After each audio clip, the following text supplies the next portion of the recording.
السلام عليكم ورحمة الله وبركاته أعزائي المتابعين من داخل غرفة الطيور ومن بين أصوات طيور الكوكتيل وأصوات الجاجي وأصوات الروز.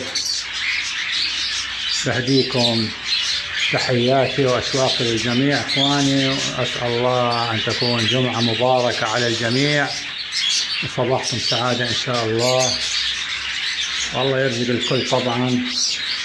ما شاء الله يعني اشي جميل انك تجلس بين الطيور فترة من الزمان، وزي ما حكوها تحتك في فنجان القهوة. ما شاء الله تبارك الرحمن.